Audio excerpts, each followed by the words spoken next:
We all know people in the world who carry baggage. Those folks say, poor me. Well, instead of talking about baggage, I want to talk about a treasure chest. The only difference between baggage and a treasure chest is in the content. I have chosen to take my experiences, my journey, and put it in my treasure chest. And hence, I have 3 advantages.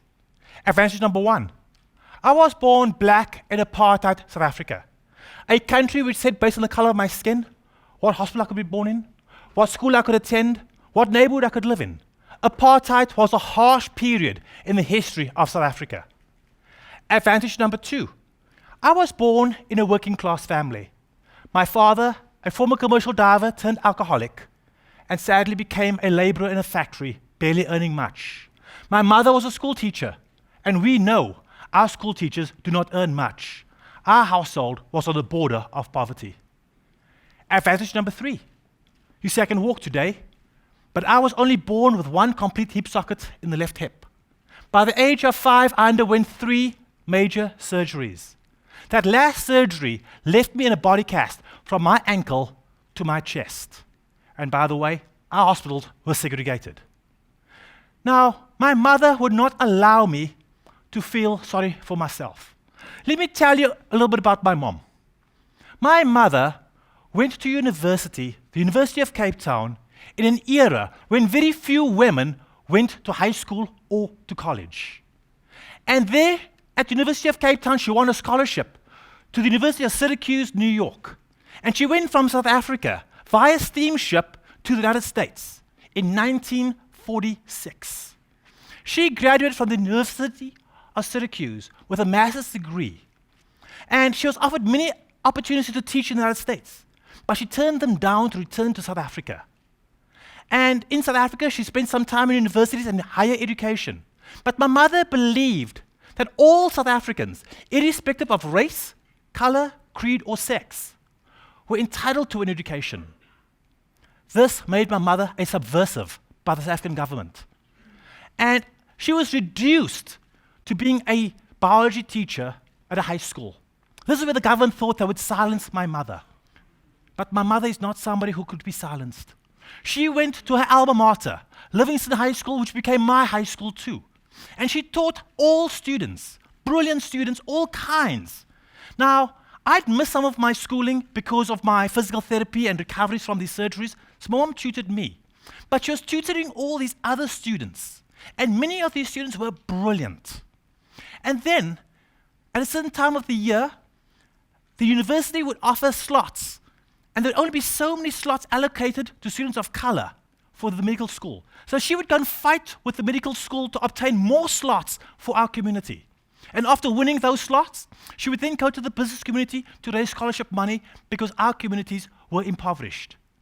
This was something that went on year after year after year, as long as I can remember, and my mother for most of her teaching career. I ended up becoming an international sportsman. I ended up flying home to see mom after an absence of a few years, and something was different about her. My mother had no breasts. My mother had been diagnosed with breast cancer and had gone through a double mastectomy. And I said, Mom, who was there for you as I was not? And she started to rattle off the names of students, many that I knew. These were her medical professionals who had helped her through her medical challenges. They provided the best medical care that no amount of money could ever buy because they were saving the life of their teacher. At age 87, my mother was awarded an honorary doctorate from the University of Cape Town for her contribution to education in South Africa. There are many doctors and medical professionals and scientists who owe their beginnings to this humble little woman and this humble little high school that I went to. My mother passed recently at age 90, just shy of her 90th birthday. But my mother left behind a powerful message. She taught me, if you could ask 3 things of yourself, life would be with less struggle. She showed me an example of what it was to be a part of a community, to be able to look into the future, to support people.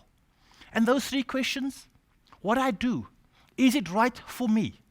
Every one of us here can justify it, including a drug dealer. Our second question is, What I do, is it right for my family? And again, a drug dealer can say, look at the nice house, look at the nice cars, or the nice schools my kids go to. And most people stop at that second question. But that third question is, what I do, is it right for my community? Now a drug dealer is in trouble. My mother was a part of the community. She did not become a teacher because someday she was going to need these students to help her.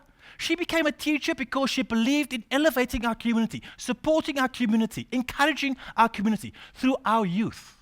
She just happened to become a recipient of her investment in our community. 8 years ago, I added a fourth question. We will talk about that in a while. Now, I'd missed some of my schooling, but I became an avid reader. And I read all kinds of books. And my father had taught me to snorkel, and the only time I knew my father sober was the time we were diving. But the books I was interested in were not in the libraries I was supposed to go to. Our libraries were segregated. So one day I found the courage to hobble over to the whites-only library because the books I was interested in was on the sea. And one day I came across a book that would change my life forever. Joshua Slocum, Sailing Alone Around the World. This is the story of a man who circumnavigated our planet on a sailboat. And when I read this book, I knew I wanted to be a sailor. I wanted to own a yacht. I wanted to sail around the world and see this place called Cape Horn.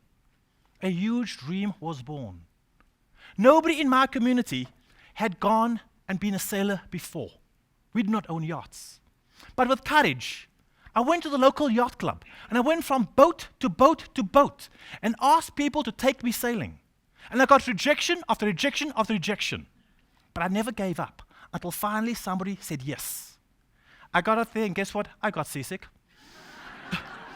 But I had found a new passion. I'd found a dream, something that had made my life worth living. And I committed to my school friends, and I said, one day, I am going to own a yacht. And what do you think they did? They laughed. They said, you'll never have a boat. But I would not give up on the dream. So I got myself a symbol. I got myself a red jacket, a red sailing jacket, and I hung it where I could see it. And I said, someday, when I own a yacht, I will wear this jacket as a symbol of my success. Till that day, I will know what my sacrifices are all about. My parents could not give me allowances for a train fare or yacht club dues. I had to earn my own way. I had learned to snorkel. I dived in the yacht club. I saved my money. I invested my money. But I knew I needed a career that would support this jacket. Wealthy yachtsmen, they have money. I had a dream. And so in the libraries, our segregated libraries, I came across an article in a magazine about commercial divers. And I knew that that is what I wanted to do for a career. But it was a world with a lot of risk. And I thought I could mitigate that risk by going to the best diving school. Further on research in our libraries, that school was in Los Angeles, California. With a lot of help, with the money I was saving, with the money my parents could raise from their retirement and our house, I was able to attend school in the United States. I then got jobs working in oil platforms, and I mined diamonds on the ocean floor, saving my money because I wanted to wear that jacket. But when I did the mathematics, the cost of the yacht divided by my savings wasn't quite adding up. So I went back to public libraries, and I found books on naval architecture, how to build a boat, and the design stuff behind it. And eventually I began the journey of building my boat. With the help of many folks, we were able to build this yacht. And when I ended up launching this boat, and we were able to sort of step on board, finally the time had come when I could put on my red sailing jacket and be a proud owner. Now, my boat lacked many things, and the South African media nicknamed my boat the Floating Coffin. I lacked so much, they said I'd kill myself in this thing. Now, I dreamt of entering the solo race from England to America, the OSTAR Yacht Race. And I needed sponsorship. But with the boat being called the Floating Coffin, that was not possible. Now, I could not afford to buy GPS or satellite navigation. And the last of my pennies, I bought some ancient technology and bid my family goodbye. I bought a sextant, 500 years old technology, and I bought a book, Celestial Navigation for Yachtsmen, and I set sail. Now, don't ask me where I was for the first 7 to 10 days. I was lost. I was busy reading this book, trying to figure out how to use this device. But life isn't always fair. I was challenged on the high seas. I got hit on the forehead by the boom and split open my eyebrow, and did not have the medical kit or the money to buy a distress beacon. I was 800 miles from the nearest doctor in Ireland. All I thought I had on board my boat was a rusty sailing needle and sailing twine. Could you stitch your forehead back together with this? Nope, nor could I. So I had a huge barrier. But I remembered in science that if you apply pressure to the wound and if you can hold it together, it'll go back together and coagulate. And with that, I came up with my solution. A clothes peg. Yes, I went and saw the doctor. The doctor said, son, your wound is fine, but you are crazy. You need psychiatric help. I entered my transatlantic race. I finished it in the Floating Coffin. But I didn't just sit back and say, I'm a sailor, I own a yacht, and now I finish this race. I dreamt bigger. I wanted to race solo around our planet. 27,000 miles. Unable to find sponsorship, I was in trouble. With less than a year to go to the start of the race. I'm frustrated. How do I get there? Well, the minimum size requirement for the race was 40 foot. My yacht was 38 foot. How big is my problem? Just 2 feet. So I rushed out. I got plywood, fiberglass mat, epoxy resin. We stretched the back of our boat. We renamed my boat. And I showed up in the world's greatest yacht race in my new 40-footer. Truly, where there's a will, there's a way. I ended up racing against my hero and many other great sailors. But sadly, on the second leg deep in the Southern Ocean, the Southern Indian Ocean, my boat was capsized.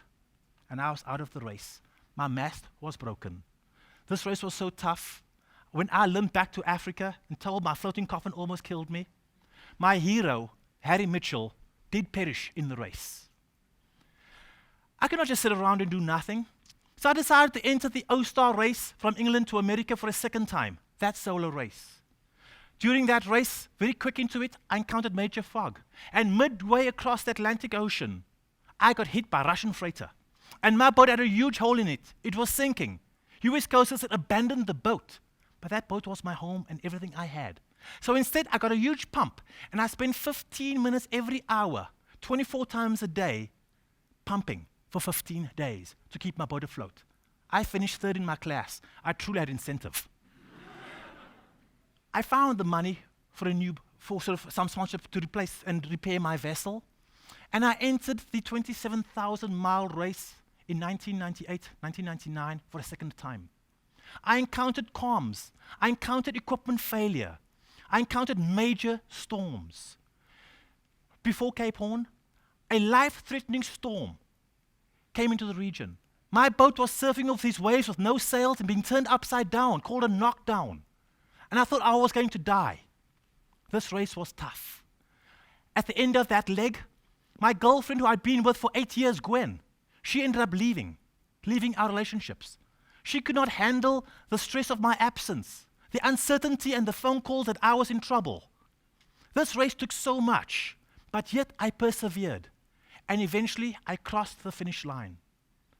I had raced 27,000 miles around our planet. 9 months at sea from leaving Charleston, South Carolina, to returning to Charleston, South Carolina on the 4 legs. I'd spent 195 days at sea collectively alone. More people. Think of the billions of people on this planet. The billions. Less than 300 of us have sailed or raced solo around the world via the Southern Ocean and Cape Horn. I did it in a boat some called the Floating Coffin and survived. I ended up moving into a cottage and I was working on my autobiography, Journey of a Hope Merchant, which won the National Outdoor Book Award, and dating, only to come home to discover my cottage had burnt down. And I lost everything. I lost my trophies, I lost my photographs, I lost my memoirs, the original manuscript. Everything was gone. But yet, I had faith. I had faith that I could survive that. And soon after the fire, a few days later, a stranger called and asked what could she do to help. We ended up meeting, and 5 months after the fire, I ended up meeting my wife. If it was not for the fire, darling, I would never have met. I gained so much more than what I'd lost. And we've ended up traveling the world. We've been all over, not just as a speaker, as an author, but working with organizations, working in schools. I spent time in prisons, visiting prisons and talking about them being entrepreneurs with the wrong product. And 8 years ago, my stepson, and his wife gave birth to a little girl. And I held this little girl, Shelby, in my arms. And having worked over in the prisons, and having looked at the future, I started thinking, what is her future? And then I realized, I've asked 3 powerful questions of myself, but there's a 4th. What I do, is it right for me? Yes. What I do, is it right for my family? Yes. What I do, is it right for my community? Yes. But what we do, is it right for the next generation? We truly have to think generationally. I have my next generation now on my boat.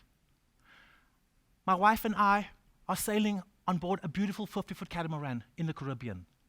And we've embarking on another voyage around the world. We have homes in different parts of the world, but we're choosing to be on our boat and with our granddaughter and our daughter-in-law.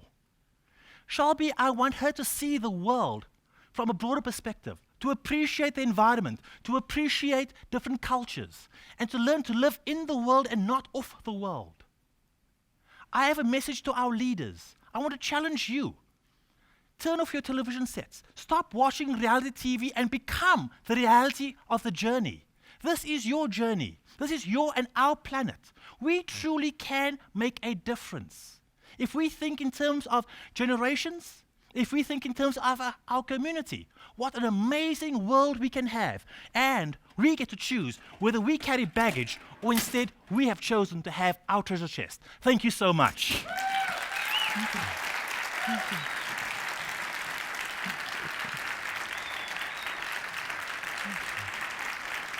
Thank you.